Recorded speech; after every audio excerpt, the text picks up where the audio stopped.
ഞങ്ങളുടെ കല്യാണ ഫോട്ടോ കാണണമെന്ന് പറഞ്ഞവർക്ക് വേണ്ടിയിട്ടുള്ള പാർട്ട് 2 നിങ്ങളെ ഞാൻ വെറുപ്പിച്ച് കൊല്ലും. ഇനി മേലാ ചോദിച്ചേക്കരുത് കല്യാണ ഫോട്ടോ എവിടെയെന്ന്.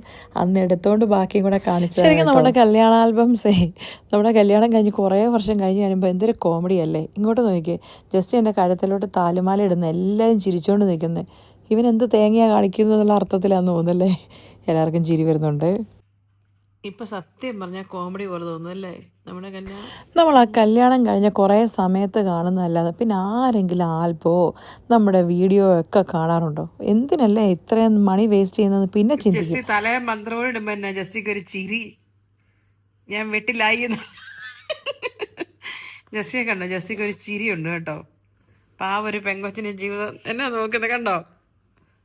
അന്നേ ഒരു കള്ള ലക്ഷണം. എൻ്റെ മന്ത്രകോടി എന്ത് സ്റ്റോൺ വർക്കായിരുന്നല്ലേ. എൻ്റെ നെയിൽ കാണാമെന്ന് നോക്കട്ടെ. എൻ്റെ നെയിൽ ഞാൻ തന്നെ ചെയ്താണ് ഗൈസ്. ഫ്രഞ്ച് മാനിക്യൂർ ഞാൻ തന്നെ മന്ത്രകോടി ഇട്ട് ആരാടല്ലേ. ഇന്ന് ഞാൻ പരാതി പറഞ്ഞു മേക്കോന്ന് ഇട്ട് ഒരു സൈഡ് കയറി ഒരു സൈഡ് താന്നുമായിരുന്നു. ജസ്റ്റിയല്ലേ ഇട്ടത്? ജസ്റ്റി മന്ത്രകോടി എങ്കിലും മര്യാദക്ക് ഇടാമായിരുന്നു. നോക്കിയാൽ ഞാൻ പിടിക്കാൻ പെട്ട പാട്. എൻ്റെ അപ്പൻ എൻ്റെ മമ്മി. ശരിക്കും പറഞ്ഞാൽ കല്യാണത്തിന് എനിക്ക് ഗൗൺ ഇടണമെന്നായിരുന്നേ. പക്ഷെ എൻ്റെ മമ്മി ഒറ്റക്കാലം നിന്ന് പറഞ്ഞു ഗൗണൊന്നും വേണ്ട, ആ സാരി മതിയെന്ന്. വെറുതെ മണി വേസ്റ്റ് ആക്കണ്ട, പിന്നെ ആ ഗൗൺ ഇടത്തൊന്നും ഇല്ലല്ലോ എന്ന്. എത്ര രൂപയാന്ന് സൂം ചെയ്ത് നോക്കട്ടെ. അന്നിട്ട് കഴിഞ്ഞ് നദിക്കരയിലൊക്കെ നിർത്തി ഫോട്ടോ എടുക്കും ക്യാമറാമാൻ. ഇന്നത്തെ എഡിറ്റിംഗ് ജസ്റ്റ് അന്നത്തെ എഡിറ്റിംഗ്. നമ്മൾ ഏതോ നദിയുടെ കരയിലാണ്. ശരിക്കും ഇത് കണ്ടപ്പോൾ ഞാൻ ചിന്തിക്കുമായിരുന്നേ, കല്യാണം എന്ന് പറയുന്നതേ ഒരു ലോട്ടറി അല്ലേ. ചിലവർക്ക് കിട്ടും, ചിലർക്ക് കിട്ടുകയില്ല. അങ്ങനെയുള്ളത് നമുക്ക് പ്രഡിക്റ്റ് ചെയ്യാനേ പറ്റത്തില്ല. നമുക്ക് പരിചയമില്ലാത്ത, നമുക്കറിയാൻ മേലാത്ത കുറേ ആൾക്കാരുടെ അടുത്തോട്ട് നമ്മൾ ചെല്ലുന്നു.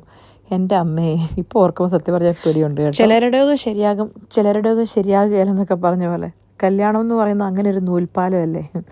പിന്നെ കുറേ പേര് ഒരു അഡ്ജസ്റ്റ്മെൻറ്റിൽ അങ്ങനെ മുന്നോട്ട് പോകുന്നു. പ്രേം നസീറും ഷീലയും പോലെ, കുഞ്ചാക്കോ ബോബനും ശാലിനിയും പോലെ, ജസ്റ്റി മോനെ ലിറ്റി മോളും ആണോ ജസ്റ്റി? അപ്പോൾ നിങ്ങൾ ചോദിച്ചതുകൊണ്ട് ഒന്ന് കാണിക്കാൻ വേണ്ടിയിട്ട് എടുത്തതേ ഉള്ളൂ. വർഷങ്ങളായി ഈ ഫോട്ടോയും വീഡിയോസും ഒക്കെ കണ്ടിട്ട് ചുമ്മാ എടുത്തപ്പം എല്ലാം കൂടെ ഒന്നും അരച്ചു നോക്കി. എൻ്റെ ചാച്ചോയി.